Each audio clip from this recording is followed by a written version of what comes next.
Good times gonna come. Well, Karl, we've got loads of ideas. We've got emails coming left, right and centre. I think you've caused quite a stir. I think you've turned this show around, to be honest. I'm being, honestly.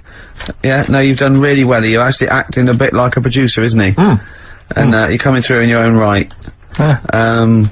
We've had a great suggestion. We've had a great email here. Let me just check this Karl. Let me just check this is from. This is from Jeff Dunn. He's a big fan of the show, and he's just had a genius idea. He's saying, "You're moving house, Karl. Why don't Ricky and I come round? We can do a live outside broadcast from your flat.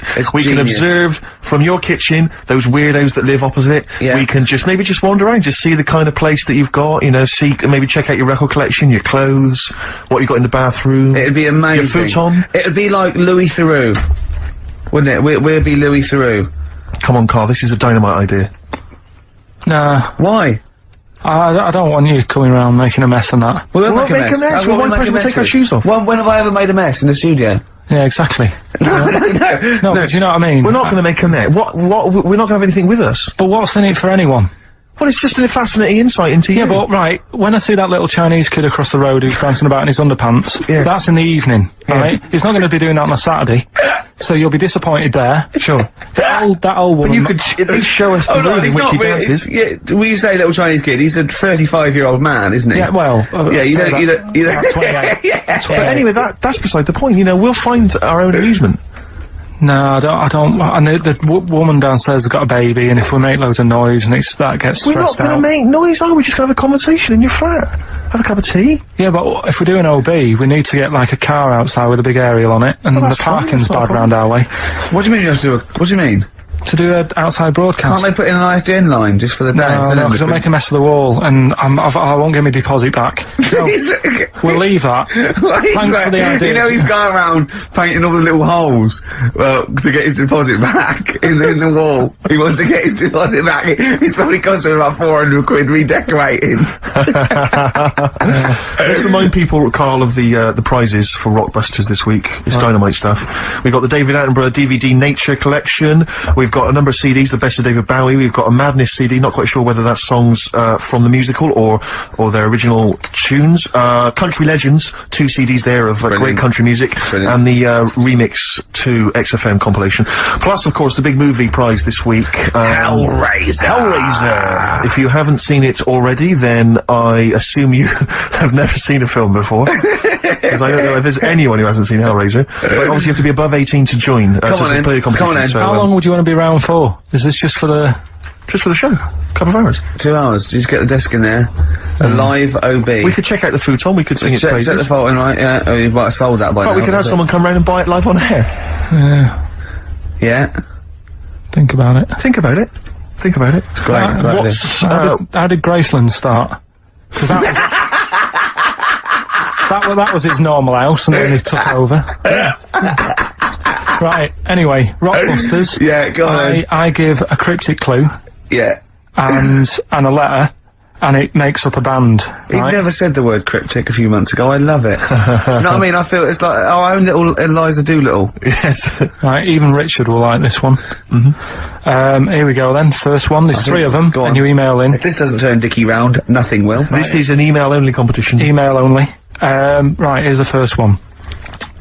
Initial is B, so it's a band starting with B. Okay. And the cryptic clue is, I don't like them birds, they shouldn't be allowed in this area.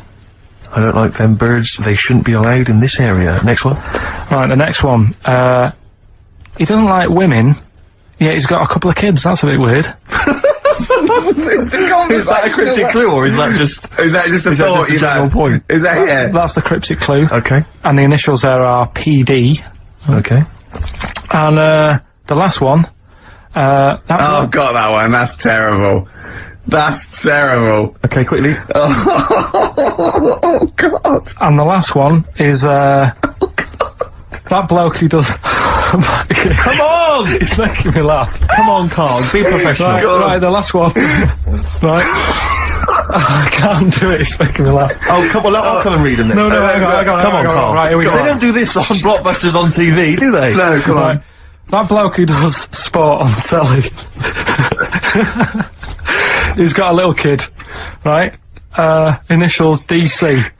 What? Is that, I'm completely confused by that. Was that the clue? Yeah, that bloke who does sport on telly. Yeah. He's got a little kid. Initials DC. Okay, is that a band? Or an artist? It's, well, I'm not gonna tell you. Cheese. This is not a well-known sandwich. Is it, what is it? Is it a band or an Right, artist? so just quickly recap. That's Okay. it's Come on, Carl. Right, Come on. quick recap. The first one is B. I don't think them birds should be around in this area. Right, that's B. Right? Second one, he doesn't like women, yet he's got a few kids. It's a bit weird. That's PD. And the final one, that bloke who does sport on the telly, he's got a little kid. Right? DC.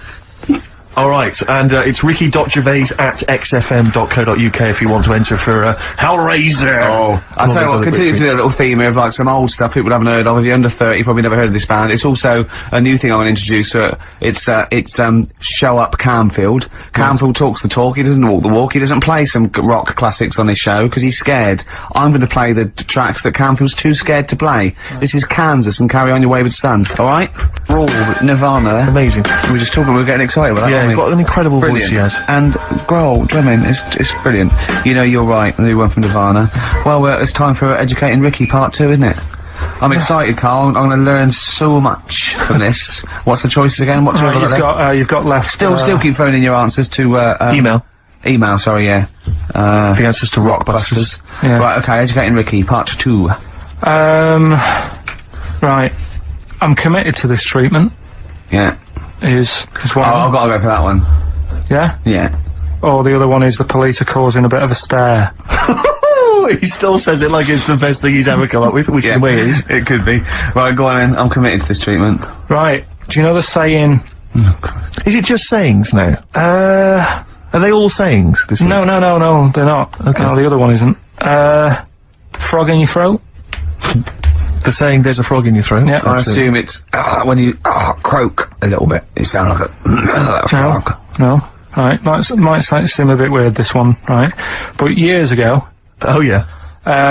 Sorry, well, what is that clue? Committed to this treatment? It's about frogs Kermitted.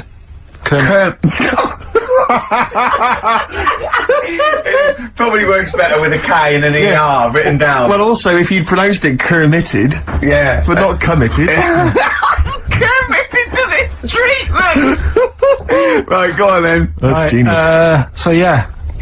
Well, what? You go to the doctors and you go with throat hurting a bit. Right. And what they did ages ago.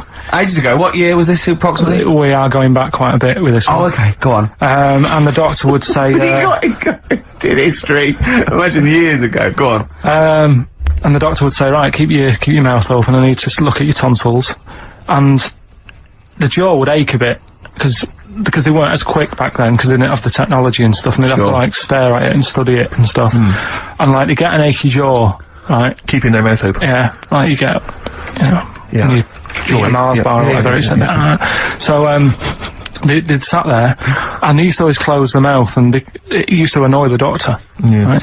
Sure. So what they did, they used to get a toad, Right. and put it in the mouth. Rubbish. Okay, keep Rubbish. talking.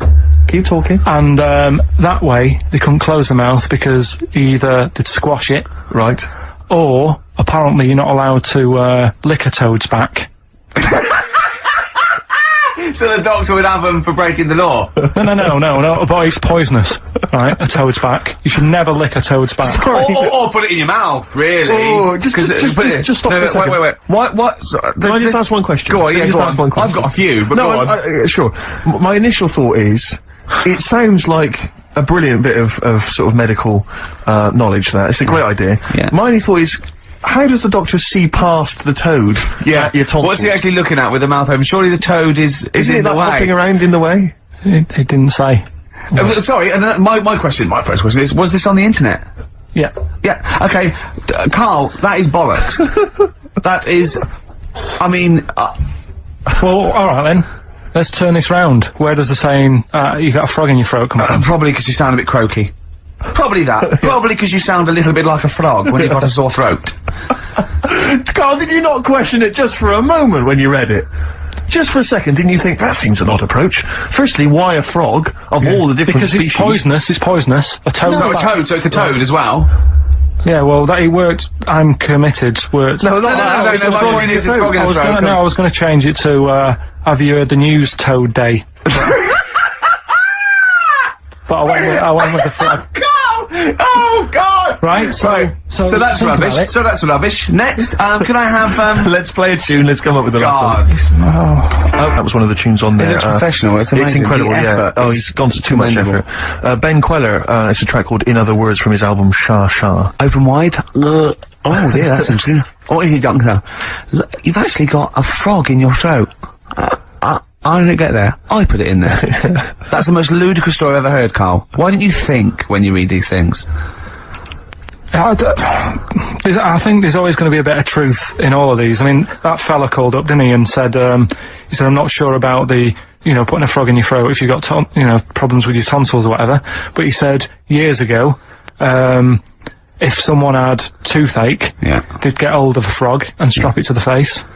Yeah, sure. So, maybe, down the line, maybe they did. Maybe they did do it I think Caligula made his emperor, a horse and emperor as well, but I mean, it doesn't... Go on. Dick Anderson's been back in touch. Excellent. I think so he's obviously... We've turned him round, he loves it now, he's been tuning in, he loves it now.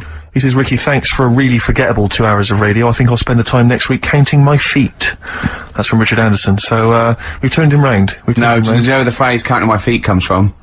Well, in the olden days, right, I'm talking ages ago, when you really loved something, you used to, as a sign of respect, like, say, a radio show, you'd count your feet. And that's where that comes from, Carl. Well, what about the frog thing with a poisonous back? It's rubbish. That's true. No, the toads have, the secretions in there. Why? They didn't put it in people's mouths. No, so, well, I'll tell you why. When a badger or a heron tastes the toad, it's horrible. Ugh. The toad might die, but it's for the good of the species, because then, think how many toads, looking like that, a heron could eat in its lifetime. So, the fact that one toad sacrificed itself, all those other toads, in that heron's manner, will be safe. Why? I mean, we've talked about animals a lot on the show, right? Yeah. And when God made a toad... Sure, right, okay, well, I'm gonna stop you there, straight away. Don't. Just let him carry on. Right. Okay. There's annoying things out there, jellyfish is a big problem with me. I don't understand what they do in the sea and stuff. Right. Right, but we'll leave them. God's a problem for me, but go on. We won't talk about jellyfish. No. With the toad, right, if it's to protect itself... Yeah. Right, now it's not to protect itself, it's to protect its species. Yeah, but that, surely, right, if the toad had a choice, if God said, right, what I'm gonna do for you here, you can have something like a lobster's got claws, big claws to have a fight. Or, I can give you something that if someone's having a go at you, you've got to try and persuade them to lick you back. As a defence. Yeah. What use is, right... Oh, God. Well, I'll tell you why. What is God The fact that there are still toads around is a testament to that defence working. That's all I'm gonna say. Okay? If the toad had died out, you'd have a point. But they're still around. It works. Alright? And don't start slagging God off. He's got a lot on his plate. Basically, I think he took on too much. Particularly in 1 week. Exactly. It was crazy. Danger High Voltage, Electric 6, XFM 104.9, I'm Ricky Gervais, with me Steve Merchant. Carl's getting all flustered because I put an elastic band around his head. And we've had a definition of, well, hang on a second, because there's an update to that, Rick. Go on. We did just have, one, definition here of, a frog in the throat. Apparently this has come from some, internet site, so who knows, how convincing it is, but it says frog in the throat, meaning suffering from temporary hoarseness, needing to clear the throat. Origin from the Old English frogger, meaning hoarseness. That's from Chris. Now, that sounds slightly suspect to me. Why? But, frogger? I mean, it seems odd that it would derive from that when it so clearly appears to be. You sound like a frog when you have a sore throat. Yeah, but the word frog could come from Frogger, because it sounds like it's I think it wasn't Frogger a game you could play on the, on the Spectrum.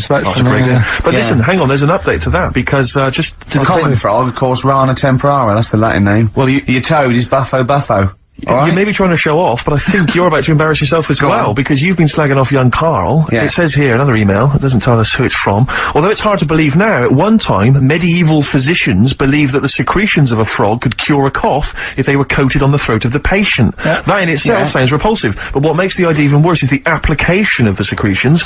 Instead of painting the treatment on, something which may also have seemed rational, a live frog was placed into the mouth of the sufferer, where it remained until the physician decided that the treatment was complete. Right. Apparently Shakespeare's son-in-law, that's a question mark, I don't know what that means. Anyway, it's no wonder that today a froggy or croaky attempt at speech is said to be a frog in your throat. So, you can see that what's happened there is Karl's misread, or been slightly misinformed about, a medieval practice. In a sense, you're both winners, just for taking part. What's your final one, Karl? Right, the final story is, the police are causing a bit of a stir. I can't wait. It's about this fella, I think it's in England somewhere.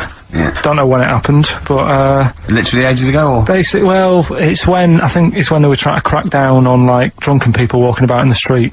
Oh, yeah. And they found this fella. Saturday. We Saturday that one. And, found this fella, and, all the local people were saying, oh, look at him wandering around, he's drunk and what have you. That's not right. Get the police in. He got arrested and that, and they got him in the court. And, the judge was there, and he says, so, you know, what's all this? What's going on? What are you doing wandering about when you've had a drink? You know the rules. You shouldn't be doing that. You had a glazed expression on your face. Blah, blah, blah. What do you have to say for yourself? He only had a glass eye. So he had 2 glass eyes? No, he had 1. But that was, they were about to sort of lock him up. Was he a bit pissed off as well? Well, he was pretty livid. But was he also drunk with a glass eye? No, that's the weird thing. He wasn't even, he hadn't even had a drink. So they just thought, because he had a weird stare. Because his eyes were all glazed. Yeah. Where'd you get this from? Why are you telling me this? No, but why are you telling me this? I mean, thank you, because it's, you know, killed a couple of minutes, but why is this educating me? What are you telling me here? Because there's a bit of a thing there, a bit of a fable, that don't always judge a book by its cover. Yeah? So, the guy, he hadn't even had a drink. He'd probably just been shopping. Yeah. Walking down the street, and everyone's, like, getting involved. Like, what's he doing? Hang on, I don't understand. He's walking down the street, happens to have a glass eye. He was doing nothing else to suggest he was drunk. You don't pick people up just because their eye looks like that. But even if it happened, why are you telling me? With no particular detail. I know this, but we're gonna get It's not enough information. I know, yeah. No, there's a bit of a lesson there, educating Ricky. Just, you know, just watch what you say. Don't always jump to conclusions. The only education I can take from that is that, if I ever do become a policeman, I shouldn't just arrest people because they look a bit drunk. I should just tap their eye with a pen and goes, oh, okay, on you go. Well, on you go, yeah. Guys, can I just look at that? I'm just going to email Richard Anderson and tell him I agree. right, listen, we're running out of time and that. We've got where did the phrase frog in the throat come from? We've got it here. He's been told. Well, there's 3. Can we play a tune and come back with that? Have we got anything lined up? Yeah, we've got the song with the story in it. Come on, Karl, let's do something. Quick, play a record. Song with a story in it. But never mind that, just, they're listening. We discussed this off air, come on. Play a record. Right, it's Kinks. It's a song with a good story in it. You gotta listen to the words. It's a song that's got a good story in it. There's a lot of music about these What's days. What's that story about then? What's that story about? You don't know what they're going on about. Whereas that, classic from the Kinks, called Lola. Yeah, what's it about? I'd listened to it for the first time properly this morning. Yeah. And what I've worked out from it is a fella who goes out for a normal Saturday night out. He's in Soho. Yeah. He's having a Coca-Cola or whatever. And he sees this woman, and he thinks, yeah, she's alright. Won't mind a bit of that. So he wanders over, and he sort of gets talking to her. He looks at her, and she's got a great figure, nice face and all that. Lovely knob.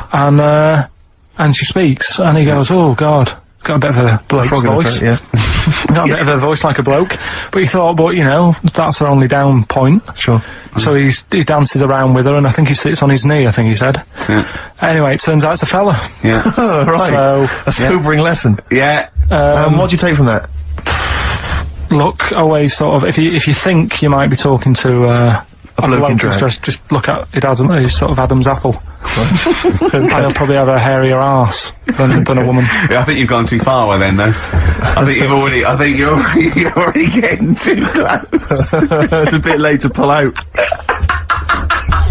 No, pun intended, definitely. There was a pun intended. Oh, was it? Alright, was it? Yes. Alright, okay, we don't be disgusting then.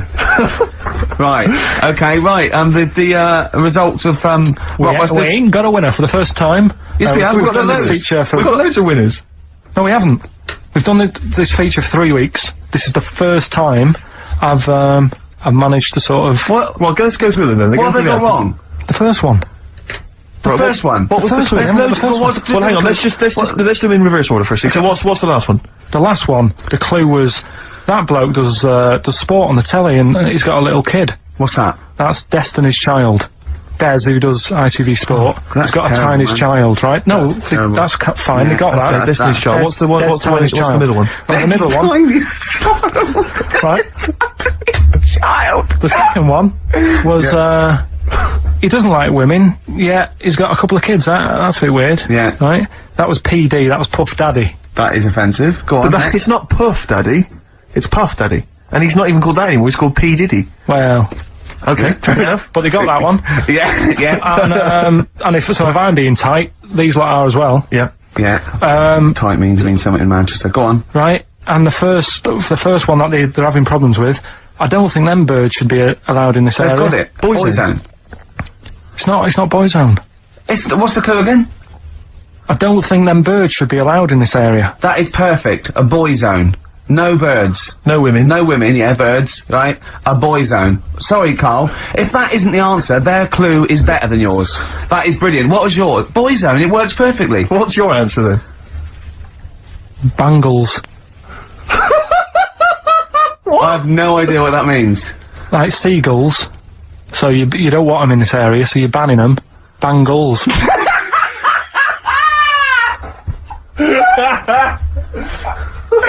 Oh! Well, give it to boy zone, because boy zone's better. Don't use birds in the loudest area, it's a boy I think zone. we should have a rollover.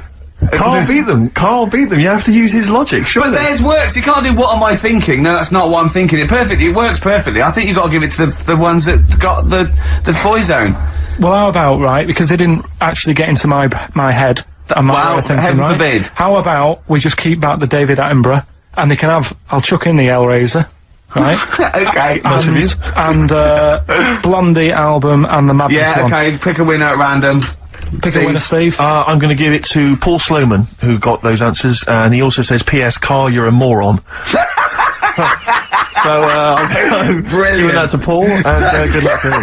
Right, well. He's got a crazy night tonight. If we can rush these over to him, he's got a cracking Saturday night. Well, if I'm a moron, I might get your address wrong when I send them to you. Oh! Coming right back at you, Paul. Yes. Right. Go on, play your song. Is this Carl's annoyed because they didn't get banned goals. A song for the ladies. I think we seem to have missed this a lot of weeks, but this is, I've been wanting to play this It's for not like ages. us to forget things like that. This is a band, Frente, who kind of came and went and no one was particularly interested, but they do this lovely acoustic version of the New Order tune, Bizarre Love Triangle, and this just shows you how incredible the melodies and the words and everything are. Brilliant, New Order, just play this. Good night, bye-bye. Is this the week? Do you reckon Richard Anderson will be back next week? Yeah, Richard Anderson will not miss this show. Excellent. I think I might have worked out. What is, he's walking backwards, it's all filmed backwards, but he's singing forward. Now, the only way I can work out they've done it without CGI in it and cheating with the lips is that he had to learn it backwards and did it sort of like bit by bit. Did he do that? He was on Zoe's show like about a week ago or something, and so he sang it backwards. So he learned phrases and they filmed that. Yeah. But he didn't learn the whole song, did he? He couldn't possibly have learned the whole song. He must have, like, stopped it and... Don't know. It's a great video, though. They always do a good video. No, it's very good indeed. So it was, The Scientist on XFM. Wonderful one. I'm Ricky Gervais, with me, Steve Merchant and Karl Pilkington. I had a bit of good news this morning. Go on. I was on the tube coming down, and I don't want to sound arrogant, I don't want to sound pushy, but I was at Green Park, and I'm fairly certain, Rick, it's not 100% corroborated, I'm fairly certain that a woman pinched my arse. So what do you think of that? Yes. There's a lot of pickpockets around Green Park, so be careful. No, my wallet was still there. Really? But even if it wasn't, that would have been money well spent. But the wallet was still there, so what do you think of them apples? Eh? So what did you just pinch off? I can't confirm it at this stage, exactly what happened, but it certainly felt like a pinch. I looked round, there was a woman behind me. Right. She was fairly old. She's probably in her mid-30s. Right. Kind of reddish hair. Right. I don't know if she's listening. Right. But, she knows where I am. And, so I don't know how to proceed, really, Rick. I don't know if it's worth putting up some posters around the Green Park area. Well, what you could do... to try and corroborate it. If you saw a woman pinch the lanky guy's arse... No, you could probably get in, contact with British Rail and go back over their CCTV Exactly, thing. CCTV cameras, yeah. And then they could probably zoom in and, you know, sort of identify and got birthmarks or she might have been holding something. Then I could hire a private eye. Yeah. Again, money well spent. Well, so there you go. You know, I'm just saying, I'm just saying maybe maybe things are looking up. Things It's getting are towards Christmas. The worm has turned. Hey? I mean, you know, it's a little sexy story to get the show going. It is But pretty what do you make sexy. of that then, Carl? What do you 'Cause I know think you're of that, quite damning. What's your answer? Well, I mean, you're quite a tall fella, Sure. so she must have really wanted to sort of reach up and have a pinch. Do you know Well, what you I mean? think maybe she did it with her teeth? He didn't say she was a dwarf. No, but Steve's taller than, you know, his arse. Yeah, but his arse isn't 6'9", is it? His arse is about 3 foot off the floor. 4 foot? What? 4 foot off the floor? No, I don't think so. About 3. She'd have to be a midget to have to reach up to pinch Steve's arse. He is very tall, but I don't know what your point is there, Carl. You're just trying to, you're just, No, I think maybe you're just a little bit jealous. Just a little bit of jealousy. Well, do you know what happened to me on the way in? go on. A homeless person called me a dickhead. How did he know? Do you know him? Is that what? He's like the local big issue fella. Oh, yeah. Yeah. And he knows me, he sees me walking up and down the street. Oh, that's a how he lot, knew you. Right? So normally I have a bit of a chat with him and that. And I walk past him.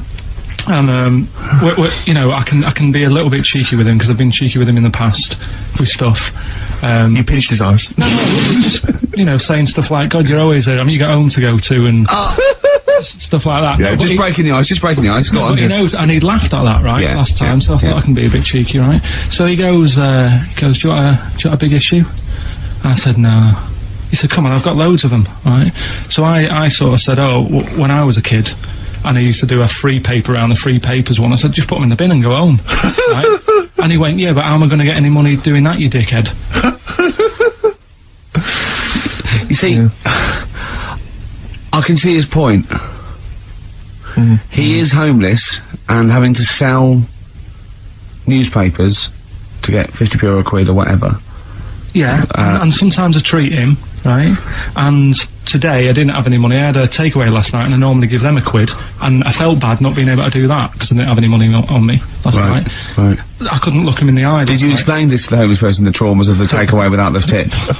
Did you explain that, you know, you've had it hard as well? I go, look, you don't know I had food delivered to my warm flat. Yeah, It was a nightmare. you don't know what that's like. You don't know what the trauma is because you can't have food delivered to your flat because you haven't got one. So please don't look at me like that. You should have said. But most people ignore him. At least I gave him a bit of acknowledgement and sort of... took the mick. Yeah. I didn't think I was. I just was being friendly. No, I know. You gotta be careful with the homeless, because this is true, and this is, you know when the clocks went back recently? Yeah. So you got an extra hour in bed? Yeah. And, I was at Cash Point with a friend of mine, and there was a homeless person sat by the Cash Point, and, you know, we would get some money out, and she said, spare some change. And my friend said, oh, he's a bit awkward, he's just trying to make conversation with her. He went, oh, clocks go back. Extra hour in bed. Oh no. I gave her 2 quid. I felt so bad. He didn't do it intentionally. He didn't realise what he said. Just making conversation. It's tricky making conversation with the homeless because there's so many areas you've got to avoid. You know what was on the telly. Yeah. You know. Although I get recognised by homeless people and think, oh, are they? I don't know where. Well, you got to remember that's very much your demographic. Yeah. You know, people who watch TV through the window of Dixon's. Yeah, in Dixon's. Yeah, there was a Ricky Gervais as well. Yeah. Well, they can smell the alcohol on you. They think you're one of them. Oh, I've had to cut down on that. I've been really good with this training thing. The boxing. Play a record and I'll tell you about that. I had my first week of training.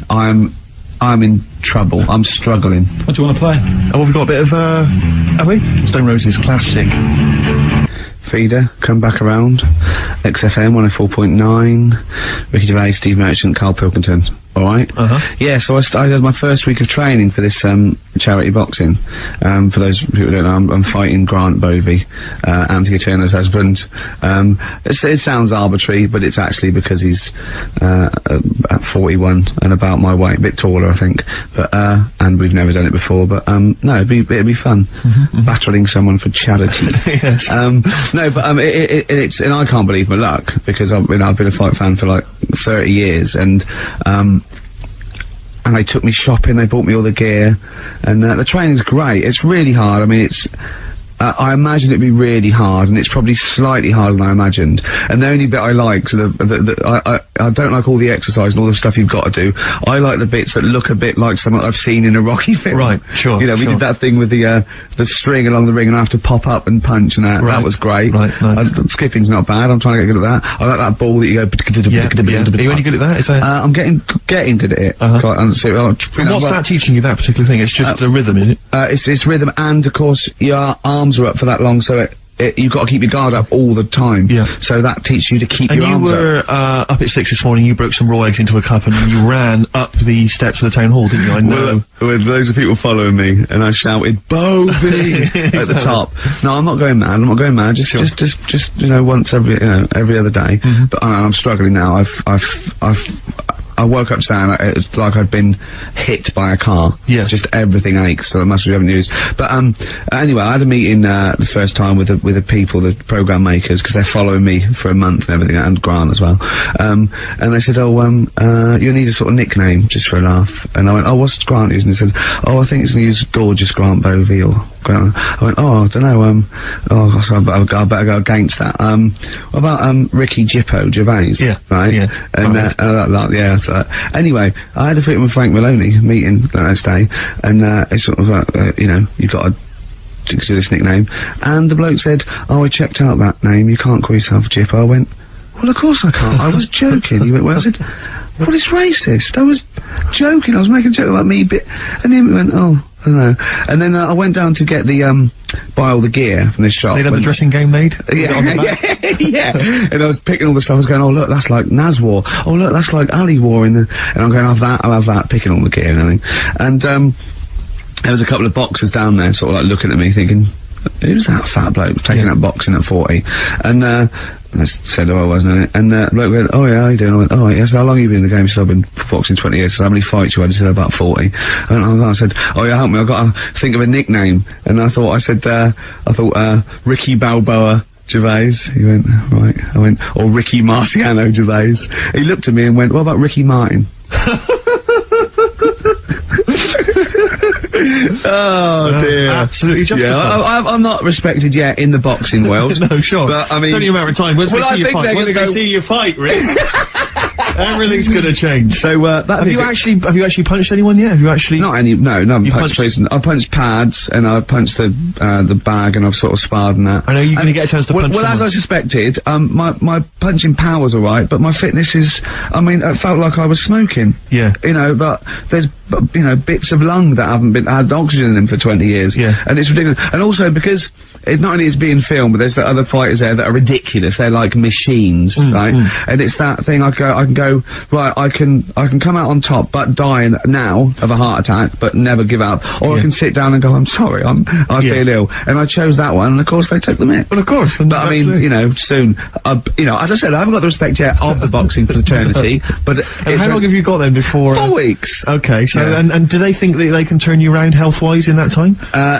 No, they're being realistic. No, they're gonna teach me the basics and see how it goes, Right. But I mean, and each round is 4 seconds, is that right? Yeah, 2 4-second rounds. With a 2-hour break in between each one. A sit-down meal. So, give the number. I want serious suggestions of my fighting name. Nothing insulting, something we can actually use. Well, let's give out the email, that's always the easiest. Ricky.Gervais@xfm.co.uk. What's the number, Carl? 08700 800 1234. And it doesn't have to be in the middle, it could be at the beginning, like, the Rage. Okay. Ricky the Rage. Ricky the Tits. Yeah, sure. Ricky the Man Player Record. Team suggestions for you. This is one from Matt, I think. He's given a couple, actually. Ricky the Pudding Gervais. Ricky Big Mac Gervais. There's a theme here, Ricky Pasty Gervais. The pasty, I quite like the pasty. That's comes great, the pasty. As Carl said, he says the thing is, if you have a really good nickname, it's embarrassing when you lose, whereas if you just call yourself, it's not so embarrassing when you lose. Carl, this is doing so good for my ego. But do you know what I mean? If you have, like, Killer Gervais. Yeah, and then you end up, like, vomiting, choking on your own vomit upside down, hanging out the ring. What happens if you win? Do you have to do something Whereas proper. there goes the pasty being stretchered off in the first 2 minutes.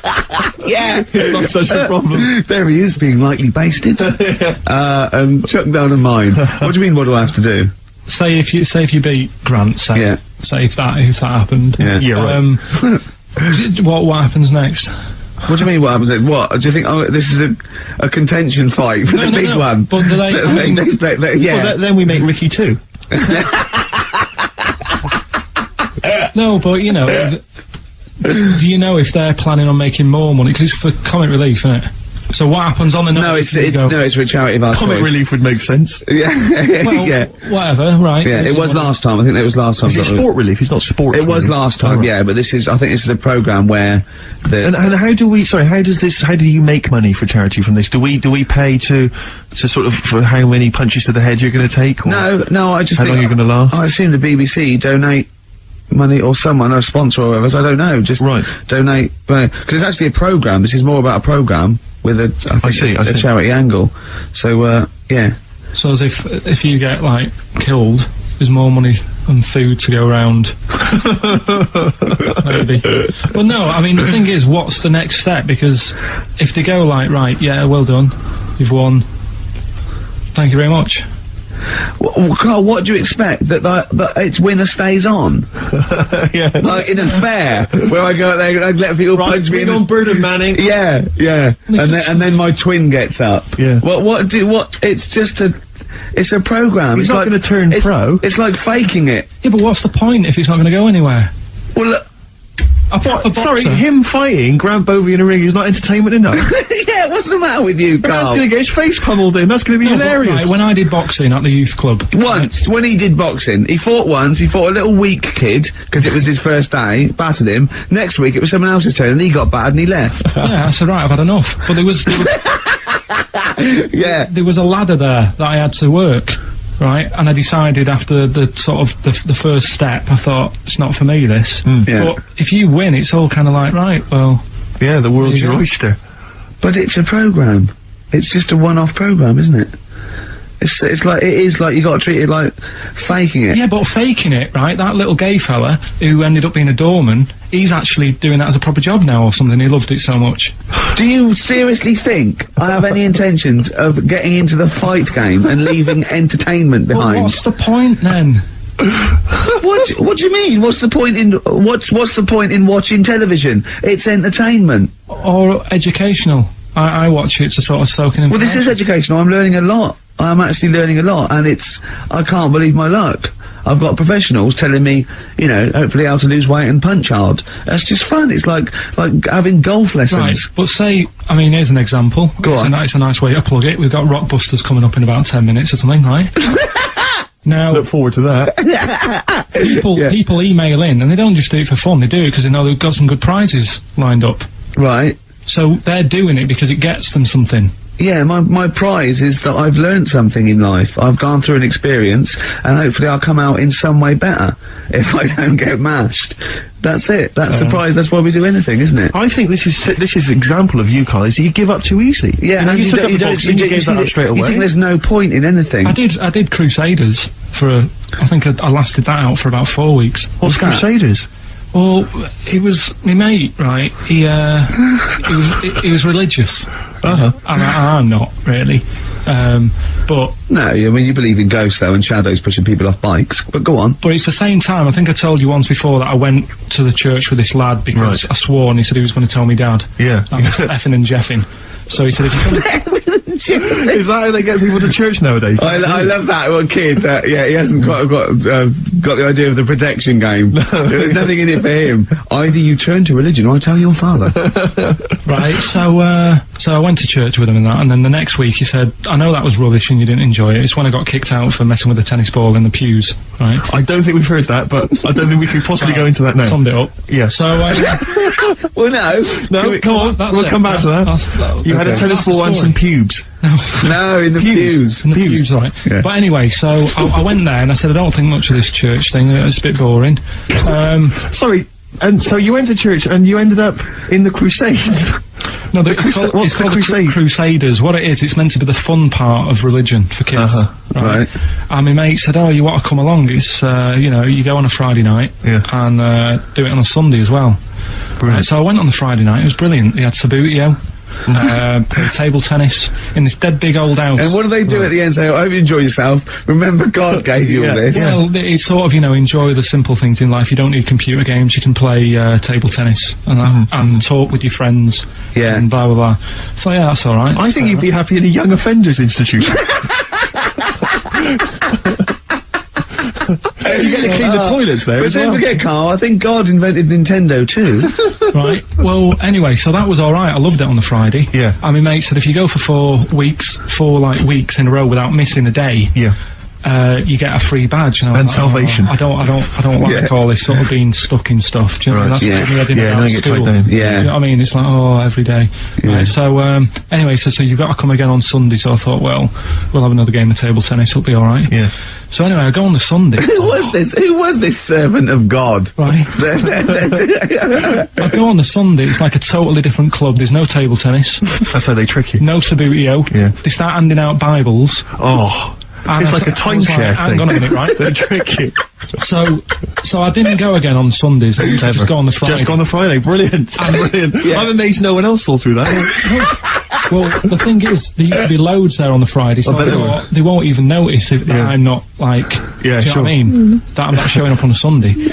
So anyway, carried on, it was just this kid in the vicar. Oh, I love that. You got one over on the church. So I was loving it, right, playing table tennis and that, and then on a Sunday, they found out where I live, and the head fella started coming round, knocking on the door. It's God. He's everywhere, Rick. Why did he knock? The fella politeness. The fella who ran the club, he started coming around knocking on the door, and I saw him coming up the path, and I said to my mum, "Oh, it's the fella from the Crusaders." She didn't even know what I was. No, she thought you were off nicking hubcaps and stealing cars. She didn't have a clue what I was talking about. You've been going to church. I don't believe it. Little bleeder. That's not how we brought you up. So I said, "Look, just tell him I'm not in. Tell him I'm not in." And she had to keep doing this, and they were coming round every Sunday to try and make me, like, go on a Sunday. It was really important that I went and that I was abusing the system and all this. Anyway, I didn't go, and then... Why didn't they just tell you on next time we turned up on a Friday? No, well, because there was so many people there on a Friday, you just get mixed in the crowd. Right. It was jammed. It was well popular on a Friday. Yeah. Right? But anyway, on one of the Sundays, it was quiet for a bit, and they stopped coming round. So I thought, right, I can go out again, right, on a Sunday, because I used to avoid hanging around the house. What sort of reign of terror is incredible. Right. So I thought, it's like the Spanish Inquisition. So I thought, great, they forgot about me. Everything, I can carry on in sort of normal life now. And I was playing out in the avenue. Fella comes round. And he goes, "There you are. You're always busy on a Sunday. You enjoy Fridays and that, don't you?" I was like, yeah. He goes, "Well, come on, you've got to come with me." And I couldn't get out of it. No. You know what I mean? It's like, what could I say? Charlie says. Right? Yeah. So, anyway, he nearly killed me in a car crash. So that was the excuse I used next time. He had a Mini, right? And he was driving us there, and he hit the curb, nearly sort of turned over the Mini. Right? There was like 3 of us in the back. So I said... Is that a record? So... Next time he came round to pick us up, I said, "Look, really enjoyed it and that." I said, "But ever since that journey, I really, I don't want to get in the car with you again, because it scared me a bit." And I said, "All right then, I didn't have to go again." That's all right, isn't it? That's extraordinary. Yeah. He almost killed you in a car crash. It's a parable. Thank God no one was hurt. Yeah. I remember that. Your life moves in incredible ways. Yeah. Rather like God. Yeah.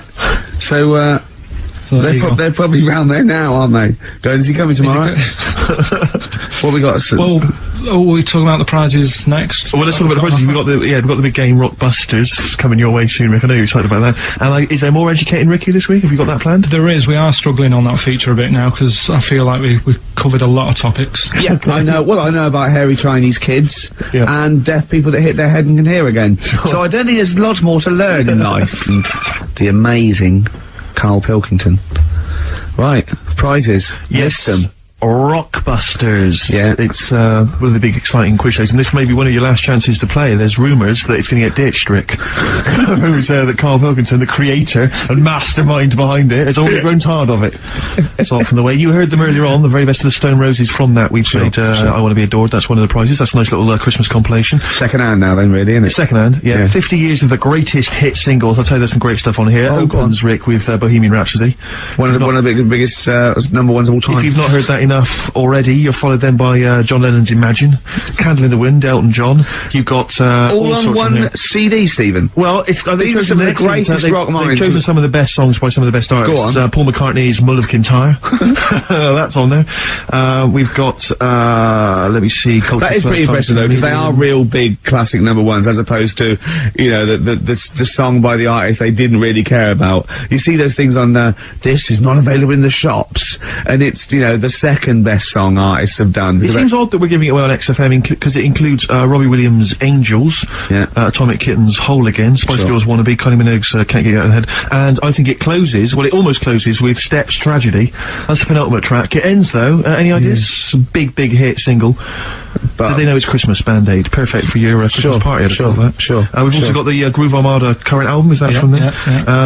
And signed by the man himself, the Big Beach Boutique DVD, Fatboy Slim's concert on that Brighton Beach, and there's all kinds of treats on there, and includes an audio commentary by Norman Cook. I don't know how that works. 3 hours of him going, this is where the needle almost jumps. Watch this for this. I did a little bit of scratching. I'm not very good at scratching, but just look forward to that. I'm putting a different track. You'll see me there. There's the crowd loving it. Here's me. I'm just waiting for this. Is where I go from Conga Squad to Basement Jacks. Look forward to that. That's one of my own. Pop on what you see there. I've got Praise You ready. I just got that was slightly dusty. I just had to wipe that down with a damp rag. So, we look forward to that. Plus, I suppose this is good if you're a fan. This is a box set of the first series of Linda Green. I think a new series starts this week, or has already started. I'll tell you what I found when I was clearing up, Rick. Because I know there's not a big movie this week, and we normally give away a big movie. I was moving house this week, and I found a video that you're more than welcome to if you're a fan. No, it stars Kurt Russell. Executive Decision. I've got that to give away if you're interested. Executive Decision with Steven Seagal in a cameo as well. So I think it's on TV this week, Rick. So if you miss it this coming Friday, you don't tape it this Friday. Well, here it is on video. Bring it in, because I think Carl's excited about that. I think Carl would like to win that, wouldn't you? Great prizes there. How about if you come up with an extra Rockbusters today? For the bonus prize. I don't think I'm the man for the job, Carl. I think it has to come from your unique take on the world. Carl, I don't think you've quite worked out why you're funny. And why things you do are good. Go on then. Right, you ready then? So, just in case, you haven't heard it before, I'll give you some initials of a band or an artist. We're not doing Rockbusters now, are we? Yeah, I thought, well, we've just... Oh, no, we keep that going, then we got... I love educating Ricky, that's my favourite thing now. Well, what do you want to do, Steve? Let's hear the clues. It's just like he's sort of bigged up the prizes. And so this is only by email. Give the email address out now for people to write it down now, Carl. Right, it's ricky.gervais@xfm.co.uk. ricky.gervais@xfm.co.uk. Only entries on email. Yeah. You're gonna get 3 clues, you've got to get them all right. And you win all the You win all those prizes you said. Okay, Carl, go on then. Right, and just a quick example, one of the first ones we did, it was like AK, and the clue was Exploding Pet, and it was Atomic Kitten, right? So you understand how it works now. These are your clues. The first one, that army has got some nice trenches. That army has got some nice trenches. Excellent. And the initials there are DW. Do you write some of the questions for 15 to 1? Go on. So that army has got some similar phrasing. Trenches, okay. Okay. The second one, what were the initials there, Carl, on that person? DW. DW. Yeah. Right, the second one, the top of them curtains are all wrecked. All the materials all worn.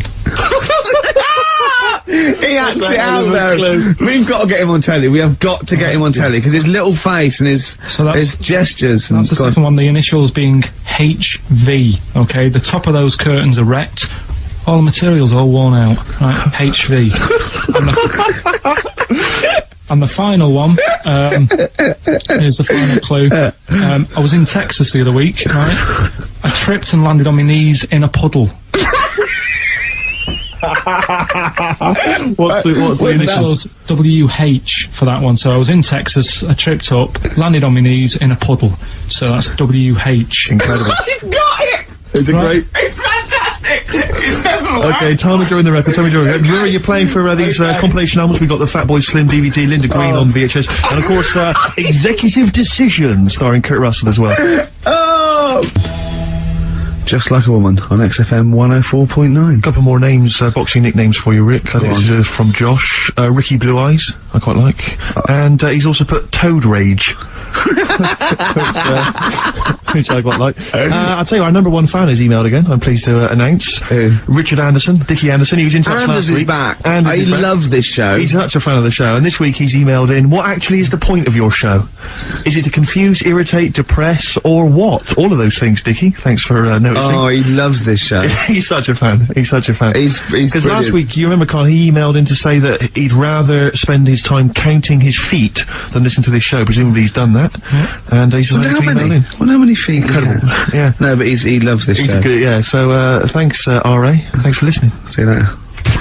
On XFM 104.9, Ricky Gervais, Steve Merchant, Karl Pilkington. Educating Ricky? Yeah. Should I do a bit of that? Well, the clues are coming in furious. The answers, I should say. Yeah. So go on. This is what. Yeah, Rockbusters is well underway, Carl. Don't worry, you've done your work now. Okay. Right, come on. Right, Educating Ricky. This is my favourite bit now. You're just going to tease us, aren't you, with 3 headlines? If and I'll choose one, then we got the other 2 as well. Yeah, that's the way it works. And at the end of it, you learn some stuff. Like I say, I'm struggling a bit with knowledge. Yeah. At last he confesses. Yeah. Go on. So the 3 headlines for you to pick from, we've got, first one, we'll have a big fire tomorrow.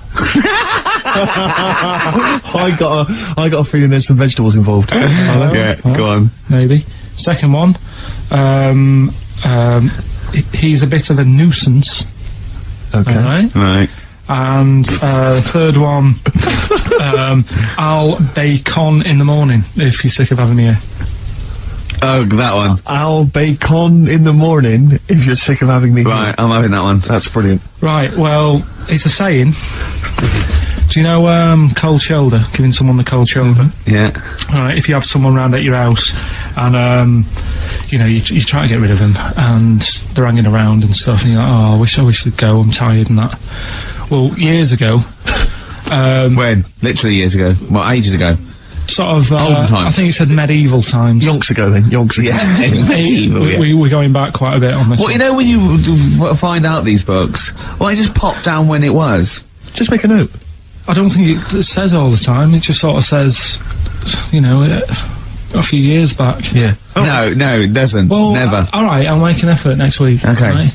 So, it's annoying that, because my girlfriend said to me, just make a note at the time, they'll stop having a go at you. Yeah. Yeah? And I kind of thought, oh, it's alright. Didn't listen? I don't think it matters anyway in this one. We're looking at the saying, right? So it's giving someone a cold shoulder, right? And what it is, right, ages ago, there wasn't enough houses for people. Right. Because there wasn't much money being made. You know, there weren't big businesses, people weren't earning good money like they are now. So there wasn't as many houses, right? So what you ended up getting is like, you know, the rich people having a nice place to live. Oh. And the poor people were like wandering about, you know, looking for places to live and that. And what they ended up doing is, they had like, people would go around to the mate's house and say, look, I haven't got anywhere to live. It's a bit cold, can you let me stay? Right? So they'd go, oh, alright, then you can stay a couple of days. But they ended up staying for like weeks. Yeah. Right? So, to sort of get rid of them, what they'd end up doing, they'd be making the dinner, and they'd, be making a lovely dinner, like, bit of meat, nice warm meat, and, nice veg, gravy, and this happened every time, did it? This is where the saying came from. This is what happened, Rick. This is happened every time. It was in that vague book. The book of vague sayings and stuff.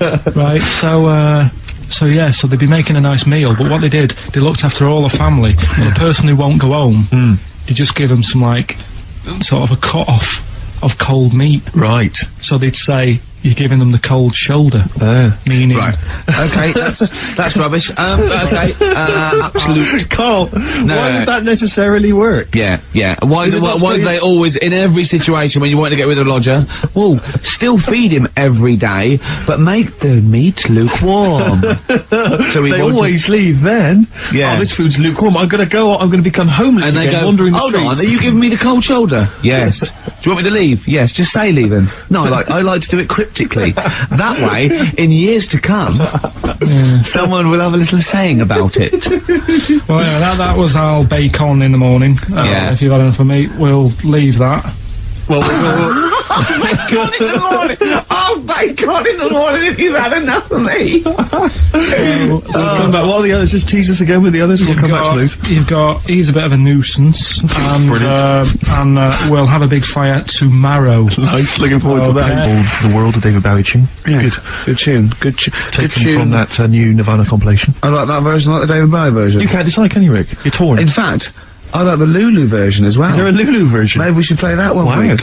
Yeah. Was this recorded, what, in the 70s? I think she recorded it about the same time as David Bowie. I don't know if he released it as a single. I think it was just on off the album. Interesting. Carl is studying. Okay, what's the next one? What's the educating wiki? I don't know, see, like I say, I was looking around and there's stuff that is interesting. Right, I was looking on the web. But there's no point. Well, it's just that I found one about, what's the point? About a lad who, 8 years old, but he's still breastfed. Now, I don't know if you can get anything out of that. Is that what his mum said?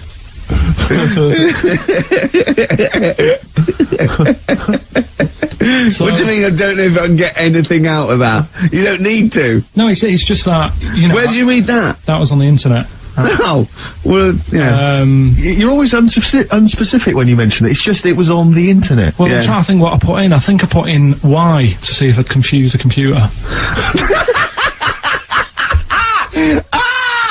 Carl, you are... No, I did honestly. I did a search, put in Y, and he came up with funny things that, like, why is this person doing that, why is that... And it had a picture of this 8-year-old lad, sort of, you know, on his mum's nipple.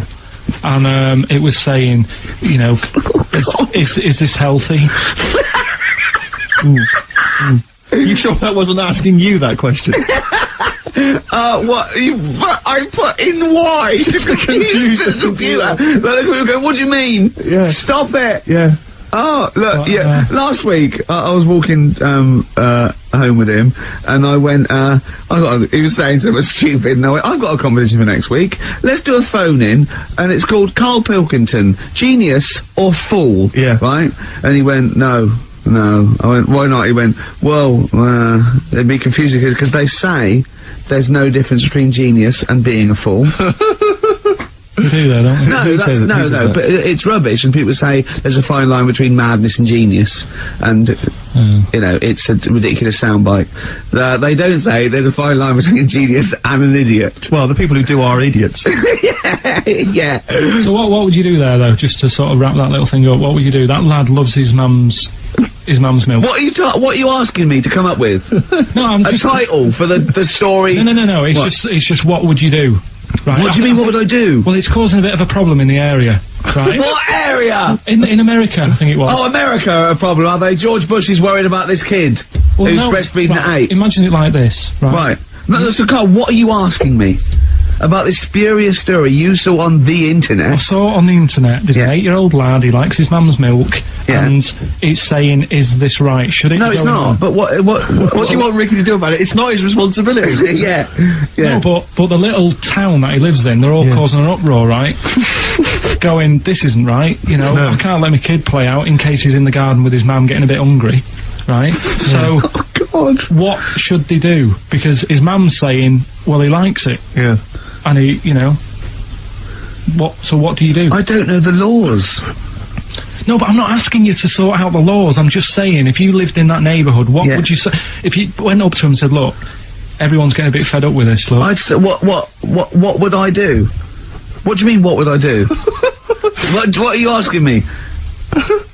Right, it doesn't matter. No, what are you asking me? What are you asking me and Steve and the I'm public? just saying, say if you live next door to this woman. Yeah. Right? The kid's hungry, 8 years old, he's out playing on his bike and he goes, Mum, I'm getting a bit peckish, and he goes, alright son. She whops one out. And he starts having his milk, right? You live next door, you're putting your washing out, and you see this going on. You're getting a bit sick of it, because it's gone on for months. 8 years, I assume. Why is it your business? Why are you such a nosy neighbour that you're concerned? What would you do, Carl? Let's turn it back on him. Yeah. What would you do? What's your solution? What would you do? Well, I thought I'd say, right, why are you doing this? And she'd say, because he likes it. And I go, alright then, put it in a bowl first. And you think that would sort that out? No, because I was thinking about the whole thing, right, and you do that when you're a baby, and everything's alright, innit? Yeah. No one bats an eyelid at a little baby having a bit of milk from its mum's breast, right? Yeah. You'd almost say it was natural. But you grow out of it. It's like, you don't see. It got me thinking about things you don't see. And you don't see. Did you put this into a computer? Show me things you don't see. What else don't you see? Well, you don't see, like, an old man having a Twix. You never... So what? You know the terrible thing about all this, Steve, is he's right. You don't see an old man eating a Twix. That's a terrible thing. So what they have got, right, they've made old man toffees, haven't they? They've come up with Gervais. Is that a song? Oh God! You don't see it. No, listen now. So they've got their Werthers, right? Yeah. So, look at him! You think he's giving a lecture at Oxford? It's not going anywhere. No, go on, sorry. Go on. I'm just saying, right. you grow out of things. Yeah. And the old man, I'm sure when he was a kid, he'd have a Twix. Yeah. And now he doesn't look right, so he's having... It doesn't look right! So... Right. I don't think Werther's originals were specially designed for old people. I think they were sweets that just happened to have been made for years. That's why old people eat them. Yeah. They didn't go, hang on, there's a market here. I've noticed old people aren't eating Twixes. Quick, let's make some old man sweets. But the little advert, he gives it to his grandson as well, doesn't he? He goes, I have a Werther's original. No, I think it cuts though before he throws it back in his face and get me a Twix. And a damn curly-whirly, Grandad, you old fool. 104.9 sums up the show. Danger High Voltage. Ricky Gervais with me, Steve Merchant, and the amazing Karl Pilkington. So, other things you don't see, Karl? Got any other ones, or you obviously been thinking about this? What confuses you? When you look out your window, what confuses you with the world? What do you walk around going, oh, that's a bit weird? I remember, when you were in, Edinburgh, you were confused because you saw someone putting a parking ticket on some rubbish, which confused you. Yeah. That was weird. Yeah. The world's a crazy place, isn't it? I mean, whatever you look at, you can... Do you know what I mean? Like what? Like what? Oh, anything. I mean, you could look out the window there and you'll see something, you go, why are they doing that? Yeah. What are they doing that for? Yeah. I'll tell you this, maybe we should bring back White Van Karl. There's some interesting questions this week, Rick. Yeah. We could pull that out of the bag if you're interested. Shall we do that? Just, get, Carl's take on, the world's... Let's do it, let's do it. I'll tell you what, we'll do that in a second. Let's have another Educating Ricky, because I think you got sidetracked with your talk of... Well, just the other thing on things you don't see. Look at the way when I went to school, there was 2 kids with them big heads. Now, you never see them. Sure. Yeah, but no one else saw them anyway, Carl. It was only you that saw 2 of them, not related, and wouldn't hang around with each other, because you think they thought it would be too obvious. Webbed fingers and big heads. That's amazing. And there was a kid with a pigeon chest, so... Oh yeah, and the lady with the head like a bag of spuds. Let's not go through these again. It just raises too many questions that can't be answered.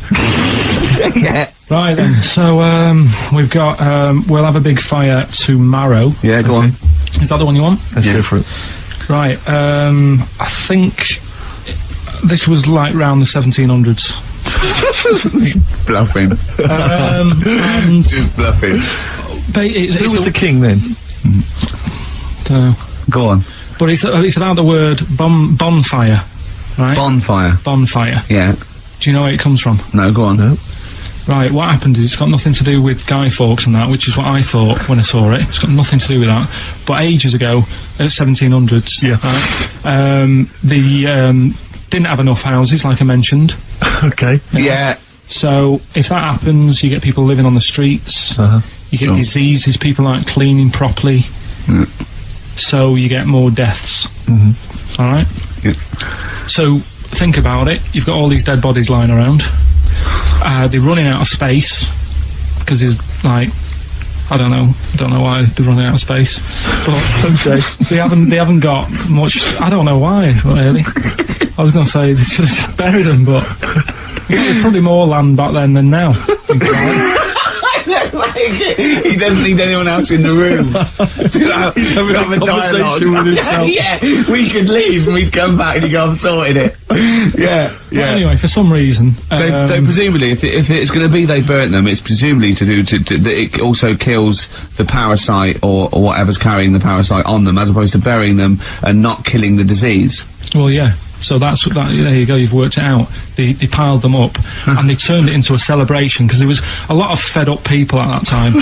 Is this to be the word bon, meaning good? No. I'll tell you in a minute. Go on. So you've got all these people who are like going around and like, oh, you know, so and so died the other day, and you know, nearly every week someone they knew was dying. Yeah. So you can imagine like just constant like being depressed. So, and they've got all these bodies lying everywhere. It's like, oh God, what are we going to do? So they said, we're all too fed up at the moment. Said, let's make this a better world. This was 1701 by the time they got together. Yeah. So they said, what we need to do is have a big party. So they said, yeah. Good thinking. See what you're thinking. So they go, right, well, we'll put all the bodies in a big pile. And they're all diseased and that, so they set fire to the bodies. And they said, let's have this as a celebration to remember them by. And, you know, we'll have a drink and that, and have a chat. We'll have this big fire going, and it came from bone fire. Ah, right. So it was all the bones. Bonfire is bone fire. Yeah. Excellent. Yeah? That's interesting. So that's how it came about. Yeah, in the 1700s. Yeah. That was? No, probably, I reckon it was 1600. Probably earlier. I reckon it was the plague. I reckon it came from. But, interesting stuff. Interesting So stuff. that's Did you celebrate Bonfire Night? Is that a big celebration for you? Do you like the fireworks? I'm sick of fireworks. I just think they're rubbish. I'm not impressed. I've never been impressed by fireworks. Even as a kid, you know, you have to go to like sort of community kind of gatherings with a bonfire and fireworks, and some local vicar or whatever would come out. But I also think the adults think the kids love it, and if they just got together and said, should we go to see it, they'd all go no. Absolutely. Let's not go this year. What would be better is if the vicar had wheeled out like a massive rocket, climbed in, gone last one to the moon as a bender, and then fired himself off. Now that, I'd pay to see. That's a firework display I'd like to see. As it is, it's just rubbish. Dear. Yeah. That's excellent. I'm not keen. No. Sorry, what clue was that? We'll have a big fire tomorrow. Bone marrow. Bone marrow. Genius. What are we doing? Are we, final one? Yeah. Right, the last one, like I said... No. Say the record. Say the record you played. Go on. This is, free association. Yeah, brilliant. Of Shadow Wood and Art. Yeah, and what did you just say to me just before this was ending? He just looked over at me and went, are there any animals without a brain? No, but hang on a minute. No, wait. And I went, yeah, there's animals that he went, I was gonna talk about this, but it's sad. There's a lad born without a brain, and he laughs a lot, and his hearing and his sight's okay. I'll go, well, that's impossible. If he's without a brain, all that is impossible. And he went, well, it was in the magazine. No, it was in a book that somebody sent. Right. And I didn't want to bring it up, because it is a bit sad, really. Now this, you know, young lad, there's a picture of him sat there with his mum, and, Carl! Well, Carl! Forget it. It's impossible. Well, there must have been more to the story, He Carl. can't not have a brain. Hearing and sight is a concept within the brain. That's all it is, right? The ears are just receptacles. They're just, So. But that's why it was in this book. It was a book of mysteries. Carl, you know, if you're reading a book and you see a photo and you guess at what you think the story might be, that doesn't make it true. That doesn't make it a fact. I looked at it because I thought he looks like an happy lad. Sure. And I read about it and I thought, that's weird. Like you've said, the fact that he hasn't got a brain but he can see and he can hear. No! Impossible! Well, impossible. Okay. Go on. I don't know who to believe. Listen, we haven't done it for a while. White Van Man. I thought there's some interesting questions raised today, and I think it might be nice to throw them Carl. I think we set Carl up again in the last hour as a person that people want to know they want to know his opinions on the world, if you're not familiar with it, on Saturdays, the Sun newspaper, asks a typical white van driver questions, his opinions on the week's news, and we thought we'd throw these in the direction of Carl. Good. And then what do you make of, this teenage thug, Carl, Mickey Carroll, who spent 4 months in jail and he's won 9.7 million on the, lottery? Is that justice? When you think of all the good people that are going hungry? And there's a lad there and he's won... Did he buy the ticket before he went in? No, I think he bought it once he'd come out. So he's done his time. He's done his time. Fair enough then, he's been punished. Yeah. Right? He's bought a ticket. He's had a lot of bad luck. Mm-hmm. Now he's having a bit of good luck. Right, next one. Are you concerned that now he's got all that money he could turn into like a sort of mastermind villain? You know, like a James Bond style villain? He's got a criminal streak, we know that. Is that a concern for you? Well, you imagine that he could build some kind of underwater fortress? We don't, with my lawyer's hat on, we don't know that. Yeah, well. Well, he'd have to prove that he didn't have a criminal streak. I'd say you've been in jail for 4 months. Yeah, but sometimes people are bad because they haven't got any money, so he might be an angel of gold now. Yeah. 1 in 5 children aged between 11 and 16 go on booze binge sessions at least once a week. That's terrifying news, isn't it? Kids, they know too much now. Yeah. Compared to you, yeah. Despair. I know, right? Yeah. Listen to this one, right? Go on. My dad had me niece in the car, right, running her to school one day, and she was in the back of the car with a mate, and they were chatting away about stuff like kids do. And he got onto the topic of one of the mates, who he said, I mean, you've got to remember, my niece, this point, was probably about 5 or 6, something like that, right? In the back of the car, talking about My Little Pony, whatever it is they play with. Subject changed. Oh, that Lisa in our class, she's a lesbian, isn't she? Right. That's what they were talking about. Yeah. Chatting away about it. Just openly talking about lesbianism. And probably, you know, this is the topic that they're talking about in the pub when they're having one. Out drinking. Yeah. Yeah, but they might have thought a lesbian was a funny word or something. You don't necessarily know the ins and outs of it, do they? It's weird though, isn't it? Because when I was younger at school, you didn't like. I mean, you swore a little bit, but it wasn't like major swear words, and you sort of did a little bit of nicking, but nothing like they get up to now. I mean, my girlfriend, when she was about 7 or 8, she was walking to school with her mum, and she called her a C-U-N. Right? You are joking. No, she said, because she thought it was a big. She said she thought it was a big furry animal. So she was being nice, and like, where'd you do that? Where'd you do that? Like, just heard it at school. So they might, they might not know what it means. Well, I tell you, I'm gonna have to use kind of euphemisms here to tell this story, but when I was at school, I learned, the stronger version, it's not the same word, but it's very similar with one letter change. I'm gonna use twit. Yeah. You know the word I'm thinking of. Yeah. But I'm gonna use the word twit to replace it, right? And I said, I went round... You think of twat? Yeah. Alright. That's what I'm thinking of.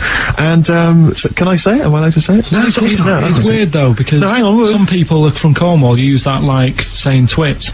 So, if people listen in Cornwall... Do you know what a twit is? A pregnant goldfish. Well, I learned the stronger version of twit. Yeah. Twat. For those that aren't sure. I learned this in school when I was like 10 or whatever, and I didn't know what it meant. I thought it was just a stronger version of twit. Yeah. I thought it was just if you were really annoyed with someone because they were a real twit. Because I is worse than I. Exactly, apparently. So, Carl would be a twit. And so I started using this at home because I didn't realise what it meant. I started using this at home. Oh, you twit, you're a twit. And saying it to my dad, you're a twit, I'm not saying twit. Yeah. And my dad didn't know what it meant either. That's great! I couldn't believe. So he started using it as well, right? So then we'd be driving in the car, he'd be saying to my mum, you stupid, say to my mum, you jokes, pull over, you're gonna bum at you, twat. Saying this.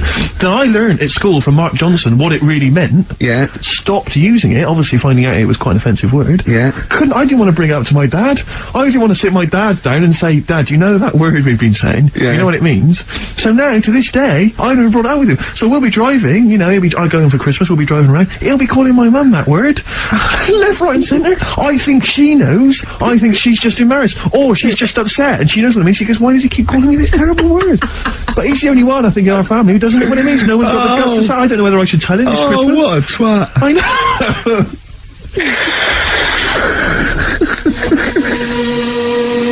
Good to hear that again. Always good to hear that. Suede. Animal nitrate. Carl's all flustered because there isn't a record set up, but he's getting all tizzy. He's been more worried about his competitions than sorting out putting records on ready. What? I'm after sort of Steve's Song for a Lover. Well, I'll tell you what, why didn't you carry on with your educating Ricky section? I'll have a look on the We'll keep it going, Steve. Yeah, you keep go on. Go on then, right, okay. We've had a few emails. Anyone got it right, Carl? Anyone educating Ricky, that's the final one. We've got to get that out of the way. We've got to get Rockbusters as well, though. We can do that at the end, we can wait. Go on then. But we've only got 5 minutes left. Come on, just do Educating Ricky. Right. God. The last one that we haven't done is, he's a bit of a nuisance. Go on then. Again, not really that interesting. Thanks. No, like, again, I spoke to you in the week, and he had much better things, like when I tell you about Brian Blessed climbing Everest, and for some reason it made him, it played havoc with his belly, and he followed through, and he had to clean up. Shut himself? Yeah, using ice and snow. Why are you telling me that Brian Blessed, in what way is telling me that Brian Blessed shit himself once in any way educational? Because I was saying how he was climbing Everest, right? Right. Give it to him, he's an actor and that, but he gave that a go. Yeah. Right, he played... What's the point of that, you'd say, wouldn't you? You'd say, God, he's you know... so he's alright. Me doing a boxing match for no reason is rubbish, but him climbing Everest and shitting himself... Yeah, he did that. It's commendable. Right, and he's only gonna, like, go and do it again. He's gonna climb it again. Yeah, but he might not shit himself this time. Yeah, but what's the point in going? Nothing's changed up there. Yeah, good point. Yeah, should be. Well, it has. They've probably cleared it up by now. Right, but it's slip on it. I can't even bother telling you this one because. Come on, just do it. Or do it now. Steve, how we doing? Look, no, never mind that. Look, just tell me what that means. Oh, he's a nuisance. Oh, this is so annoying, Carl. I'm gonna go mental. Right, talk. Right. Listen, I'm just putting this in here, right? Right, nuisance is a bit of a nuisance. Yeah. Apparently, the old fella who used to hang people. Yeah. He used to be able to tell somebody's weight just by looking at them. Right? That's a bit of a bonus fact. We'll be the judge of that. The thing that I wanted to tell you is, money for old rope, do you know what I'm saying? I can't even be bothered. Yes, you're gonna tell me now. Come on, Carl. Right, I mean it. Basically, money for old rope came from the... right. What was all that about? You can tell someone's weight. What was that for? Fact. And Brian Blessed shitting himself. What are you... What? No, don't you... No, tell me that now. You nearly made me swear then. I'm getting really annoyed. I'm getting really annoyed now. Tell me this back, Carl, or I'm gonna go mental. Come on, Carl, time's running out. Not that people, years ago, when people used to be hung, right? Right. If you didn't like the person who's been hung, you'd go, God, I really don't like him. And so you never forget the time. Because if they're being hung, we take that as read. Yeah. So they never forget afterwards to get the hangman to get the rope and to cut it up into little pieces, and he'd sell them. He'd sell the little pieces of rope to people. See, Carl, that's the most interesting thing, if it's true, that you've come up with. Right, okay. And so so they sell the rope? They sell the rope, and it's money for old rope. Money for old rope? Meaning, like, you know, God, it's easy to make money, that all they have to do is cut it up and sell it.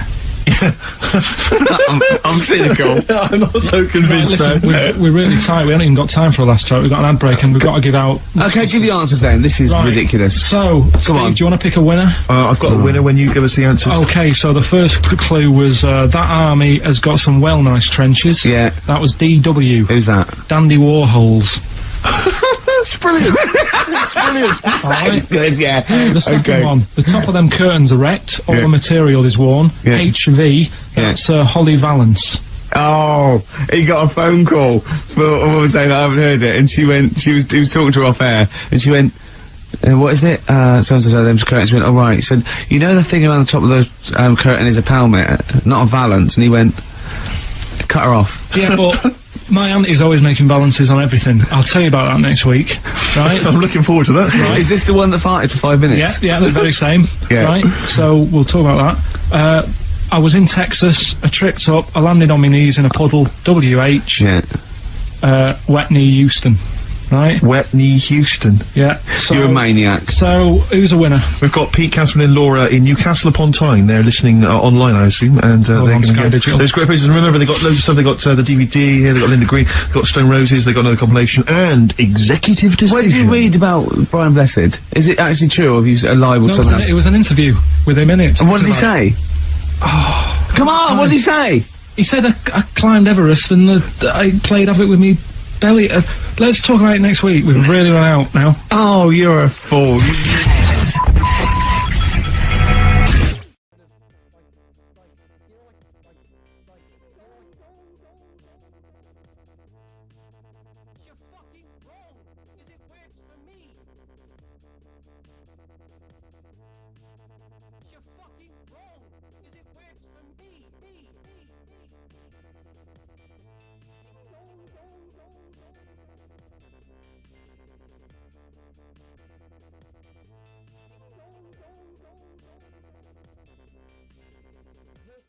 Sink is attached to the unit, which is then attached to the entire units in the entire fucking kitchen!